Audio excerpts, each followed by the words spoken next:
Hello everyone and welcome back.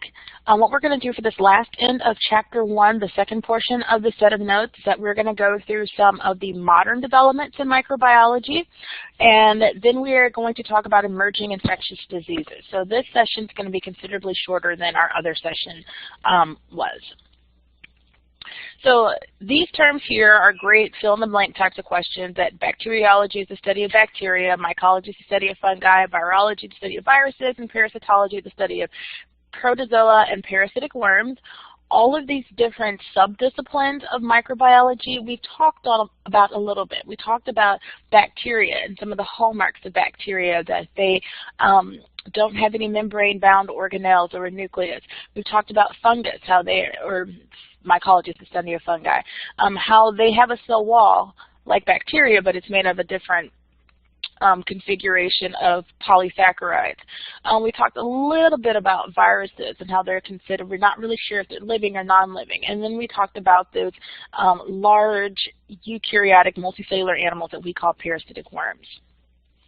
Now, the study of immunology came out of the history of microbiology. So all of those notable scientists that we spoke about in our first session, they were contributors that helped people like Rebecca Lansfield to use immunology to identify species of bacteria, and she developed and proposed stereotypes to be used as opposed to just basic genus.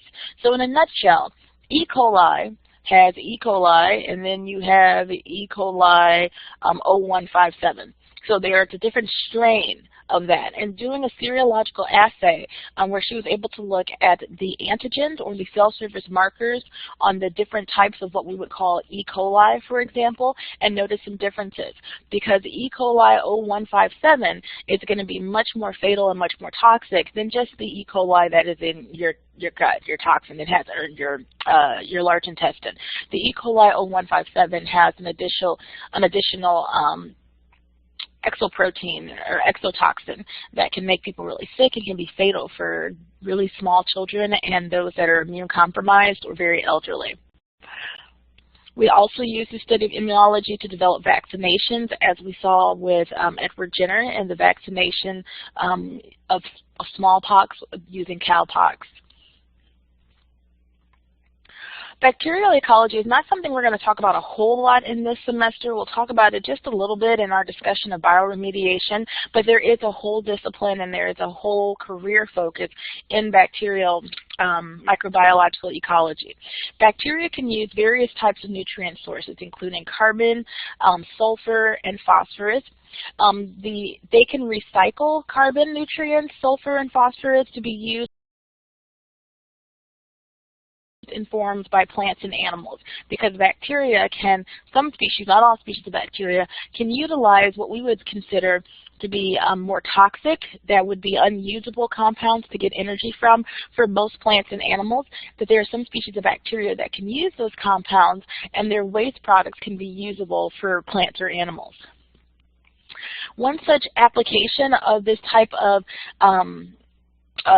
breaking down something toxic and having it in a more usable or less toxic form for plants and animals is what we call bioremediation.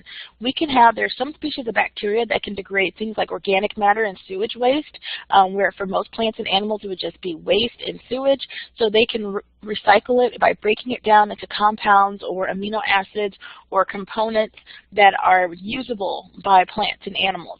We can also have some bacteria that can detoxify pollutants such as oil. In the oil spill in the Gulf of Mexico a few years back, I think it was in 2010, they used bacteria to clean up that oil spill. And even there are bacteria that are capable of detoxifying mercury. And when we say that this bacteria can detoxify, what we mean is that they can ingest it and use that mercury or that oil in its harmful, if you will, state, and they're able to break it down into they use it for energy, and then the byproducts that are left over are going to be compounds that are not toxic to us or not toxic to the environment. We also use bioremediation to make biological insecticides. We have some microbes that are pathogenic or disease-causing in plants, some microbes that are disease-causing in animals, some that are only disease-causing in humans, and then we have some microbes that are actually disease-causing or pathogenic to insects. And if we use these microorganisms that cause disease in insects but don't cause disease in humans or other plants, then we found a way to have a kind of a natural insecticide. So it will cause damage to the insects, it will be pathogenic to them and cause them to die. However, the crops and the people that are eating the crops will be unaffected by it. Biotechnology is the use of microbes in the case of microbiology, because we use biotechnology in various different genres of biology, not just microbiology. But in the scope that we're talking about, biotechnology is the use of microbes to make foods and chemicals. Now, we've seen this use of biotechnology, although they didn't call it that, in the process of making wine or making beer. And this is way back, you know, well before the Middle Ages and Jesus' time. They were using the fermentation process to make alcohol or to ferment beverages, for breads, for cheeses. So we have been using biotechnology and using this microbiological biotechnology for quite some time. It's just that now we've given it a name and there are more sophisticated processes. So we talked about how we can soften up your denim instead of just beating it against the stone to make it softer. We can soften up your denim using bacteria that have the enzyme cellulase to break down some of those very rough denim fibers. And we talked about how we can even use microbes to change the color and make coloration patterns or whiskers on jeans, on denim. So there are many things and many uses, but the whole understanding and aspect of biotechnology that I want you all to focus on is that it's the use of microbes to produce foods, chemicals that we use as humans. And we do have been able to use this type of technology to make things like insulin. So in biotechnology, we've kind of bumped it up from just making foods or even just from making designer genes, and that we can alter the DNA in a microbe. And because microbes make proteins in the same way that eukaryotic cells or that we make proteins, and we know that genes are the instructions for what proteins are to be made and how they're to be made, we can use this recombinant DNA technology to insert the gene of choice into the bacteria's plasmid, usually, which is a self-replicating DNA. We can insert the gene that we want into the bacteria, and then when that bacteria goes about its business of making its own proteins, it will also inevitably make the inserted or the recombinant DNA proteins as well. So we've been able to use this type of gene therapy for vaccinations. We've been able to use it to correct missing or defective genes in human cells, specifically for severe combined immunodeficiency syndrome. And we even have been able to use genetically modified bacteria to protect crops from insects, as we saw on the previous slide, where we have some that are just kind of the natural killer of insects. We can genetically modify or alter bacteria so that they can also be natural killers of insects. We can kind of alter their DNA to do that, and also to protect crops from freezing. Now, the aspect of genetically modifying organisms or the consumption of genetically modified organisms in human diets is under debate, and we're still kind of on the fence as to how ethical or how unethical that process is. I know one thing that we've settled on is that we're not really sure GMOs or genetically modified organisms are good or bad, but what we have decided is that the public has the right to know whether a food that they're consuming is genetically modified. So you'll probably start seeing changes, and you've probably already seen changes in your grocery store that foods are displaying non-genetically modified or genetically modified, etc. on the packaging. So although we have bacteria that are pathogenic and can make us sick, it's also important to know that we cannot just exploit and use bacteria to make, stonewash denim for us and insulin and replace missing or defective genes, but there are bacteria that are just normally going to be in your body. And you guys probably have already seen that in lab class when you did the swab of your hands in our very first lab, or the swab of different places in your body, or even in between your toes, even if you just took a shower. There are going to always be bacteria that are present. We used to call these bacteria that always lived in our body our normal flora, but we've kind of changed that name a little bit, and we've replaced it with normal microbiota. Normal microbiota are just microbes that are always present in or on the human body. E. coli will always be in your gut. which is a good thing because E. coli helps us to recycle our red blood cells. You're going to always have Staph aureus on your skin, which is a good thing because it keeps other bacteria that are pathogenic or disease-causing from overcolonizing it. So these bacteria that are always on our body, we kind of have a commensal relationship with them where it's kind of like a I scratch your back, you scratch mine sort of thing, or we have bacteria that are living on our body that are not harmful to us. So normal microbiota, the way that they scratch our back is that they're actually going to prevent the overgrowth of pathogenic bacteria. They occupy that ecological space on or in our body so that other microorganisms don't overrun it. Now sometimes if we're taking a broad spectrum antibiotic or things in our body just aren't quite in order, we can lose some of our good guys or good bacteria, and the bad bacteria can overrun our good bacteria. Normal microbiota produce growth factors such as folic acid and vitamin K, which is absolutely essential for making new red blood cells. Resistance is defined as your body's ability to ward off disease, and having a nice healthy amount of normal microbiota helps your body to elevate its resistance. So the other types of resistant factors that we'll talk about this semester and that are associated with your immune system are your skin, which acts as a barrier, stomach acid, and then you have antimicrobial chemicals that are produced in your sweat and in your tears. Bacteria also have an uncanny ability to attach to solid surfaces and grow in masses. And when they attach to these solid surfaces, such as on rocks, pipes, teeth, and medical implants, they are forming a biofilm. Really cool thing about a biofilm is that it can be composed of a community of bacteria, which means there's more than one species that are there.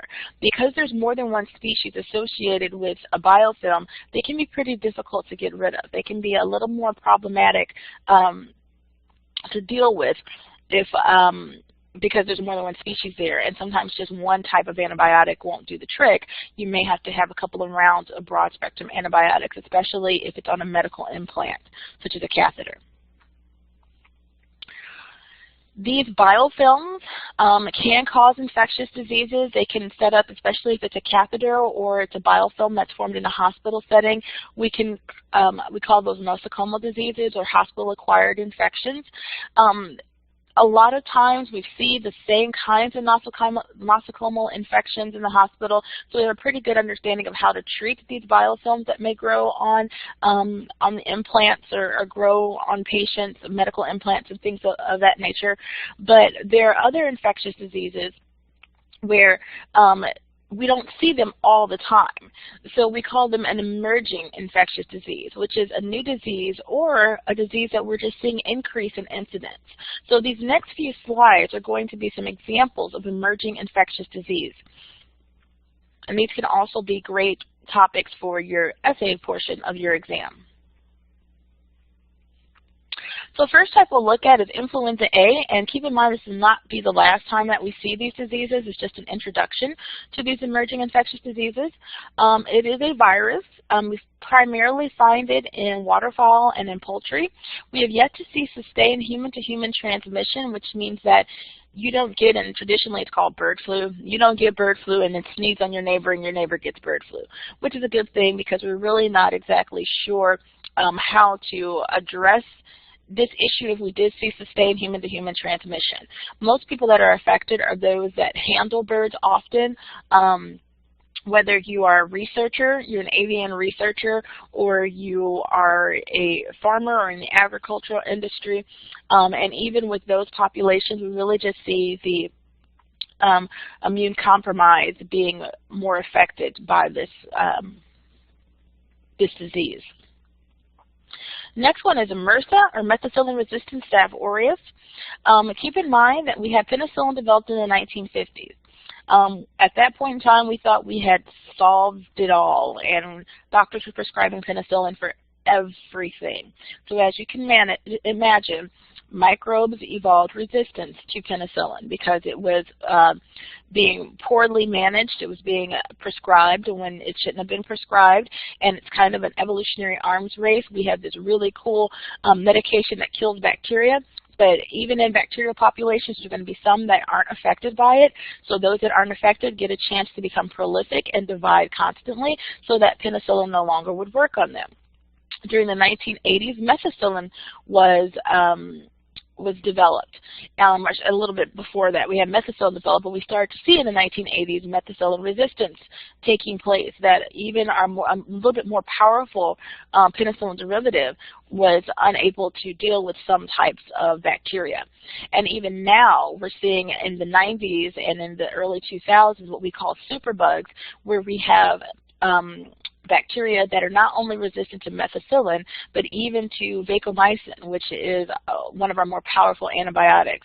So MRSA resistance to vancomycin is reported in the 1990s, and we call that vancomycin intermediate resistant Staph aureus or vancomycin resistant Staph aureus.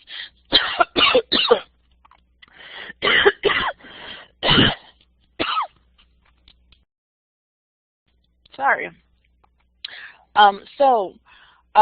With MRSA, it is treatable. It's just there has to be very aggressive forms of treatment for it.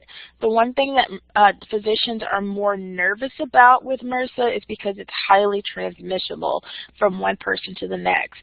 If you go to the hospital, many hospitals, especially some of the bigger hospitals in St. Louis, St. Mary's, Barnes, definitely the teaching hospitals. If you have MRSA, they will, and you come to the hospital, they will isolate you, and you have like isolation orders in your room, and there's special precautions that need to take place. So MRSA is highly transmittable, but we can find ways to control the outbreaks of it, and we do have ways for treatment of it. West Nile encephalitis, caused by the West Nile virus, was first diagnosed in Uganda in 1937.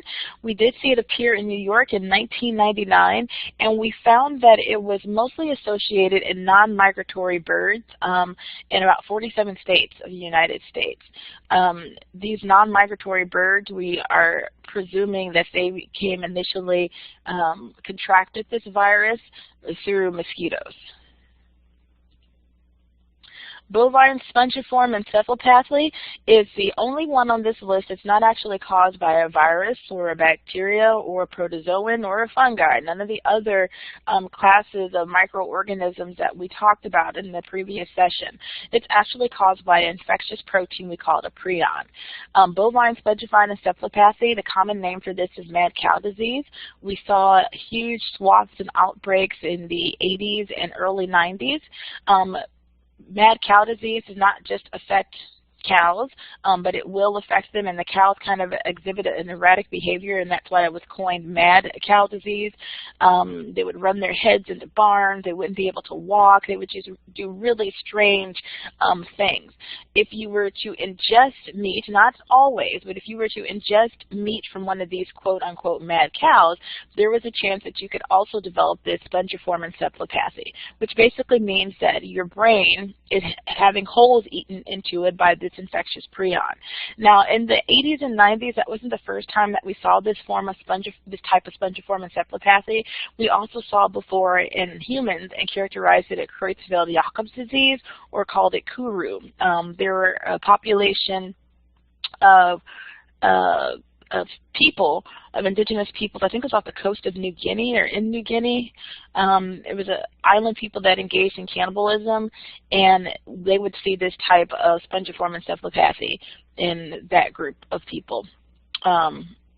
Their cannibalism was as a form of respect to their ancestors. So if a great ancestor died in the family, what better way to show your respect for them than to eat them? We found a new variant of Creutzfeldt-Jakob disease in humans that's related to cattle that have been fed sheep offal for protein. So sheep scrapie is like the sheep version of bovine spongiform encephalopathy, and we kind of seen this variant in humans that have been fed cattle that was fed sheep offal. So it's really just tracing this prion from the sheep to the cow to humans. But sometimes these infection proteins don't have to be ingested. Sometimes it can be an hereditary thing that your body just has these proteins that will flip and just forget what they're supposed to do and become these infectious prions. It's very rare, but it can be an inherited disease. And here is a picture of some neural matter or brain tissue that has been affected by a spongiform encephalopathy. Here's the normal brain tissue, and then you have these holes. So that spongiform or the spongy look of the neural tissue is what gives the name spongiform, and it's the fact that it affects your brain, encephalo for your brain, and then pathy because it is a pathogenic disease. It is a course of a disease. Escherichia coli 0157H7 is the toxic producing strain of E. coli. It is the leading cause of diarrhea worldwide, and this form of E. coli, remember we talked about Rebecca Lansfield and her use of immunology to develop stereotypes to differentiate one strain or stereotype of a bacteria from another, that we have E. coli that lives in your gut, and then you have this guy here, 0157H7, that is very toxic and can be fatal. Not too long ago, I would say within the last 10 years, there was a major outbreak or recall of beef, of hamburger meat, and I don't remember the exact company for it, but there was a little boy and his parents went along to develop and push legislation through that made more stringent protocol for beef that's being recalled or meat that's being recalled because their son contracted E. coli 157H7, the toxic form of it, and it was fatal for this poor little guy within 48 hours, I believe. So it can be fatal for those who are very young, immune-compromised individuals. Ebola hemorrhagic fever caused by the Ebola virus. You guys probably all remember hearing about this and how Ebola was usually we just see it near the Congo and just in isolated places in Africa, but this past couple of years, we've seen it not only leave the Congo, but we've seen it in Sierra Leone, we've seen it in Liberia, and we've even seen it here in the United States and other European countries. So this is definitely an emerging infectious disease to keep an eye out for because we are seeing it spread when before it was more isolated and we would just have these outbreaks that would pop up every 10 years or so and then they would just magically go away. Now we're seeing these outbreaks pop up, but they're not being localized. It's not just localized to one particular portion of an African country. It's being, it's actually gone more global. Cryptosporidiosis caused by Cryptosporidium protozoa. This is the first of our EIDs, emerging infectious diseases, that we see caused by a protozoan. First reported in 1976. Causes 30% of diarrheal issues in developing countries because it's transmitted via the water. And acquired immunodeficiency syndrome is still on our emerging infectious disease list, caused by the HIV virus, human immunodeficiency virus, first identified in 1981. Worldwide epidemic infecting 33 million people, and there's an estimate that there are 7,500 new infections every day. This is a sexually transmitted disease that affects males and females equally. HIV and AIDS in the United States, 26% are female and 49% are African American. These numbers change a little bit from, not a whole lot, but they changed a little bit from our previous book, from what we've had in our previous books. And the reason why we see the numbers skew the way they are, even though the infection does affect males and females, can affect them equally. We don't see equal numbers of it, and that's mostly related to the mode of infection for HIV. The virus has an easier time infecting if it goes directly into blood tissue, and for women, if you engage in vaginal sex and that your partner is using his instrument to engage in vaginal sex with you, you kind of have a barrier in the pH of your vagina, and you also have the mucosa of the vagina is much thicker, and it's much used to that abrasive, the abrasion that will come with that, so you're less likely to have bleeding. It still is transmitted through body fluid, but the virus is much more effective if it's able to be transmitted through blood.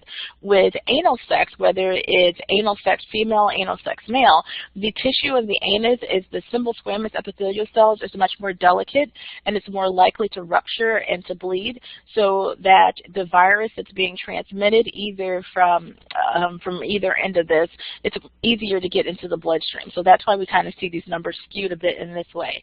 The fact that we see that 49% of these AIDS cases are African American basically boils down to politics, in that in many circles of the African American community, it is frowned upon or it is stigmatized to be tested for HIV or to have proper HIV testing and education, because for a very long time HIV and AIDS had the stigmatism of being a disease that was only found in the homosexual community, which we know is quite erroneous. The reason why I'm saying that this number is changing is because that these same circles that were have this type of stigmatism towards testing and using and engaging in more education about the transmission of HIV and AIDS, that's changing a bit now, and that we're seeing more awareness campaigns, more testing, more educational campaigns in these various different types of African American circles where the disease was once considered to be very taboo and not to be talked about as much. So we are seeing these numbers change. We're also seeing that the medications for HIV are quite effective. They are taking viral loads down to non-detectable. Not saying that you don't have the virus, but it's saying that your viral loads are not being detected because the medications are working. So we've had a lot of advances in HIV research and medications because they're much more effective than they were before. Typically for patients that have HIV, or usually HIV before we get into the AIDS stage of it, they take a cocktail of medication, which is just a series of meds that are meant to prevent the virus from replicating within the body. And this won't be the last time that we talk about HIV and AIDS. We'll have a discussion about that later on as well. All right. Well, that is the end of Chapter 1. Next chapter that we will be covering is Chapter 3, the microscopes. Have a great day.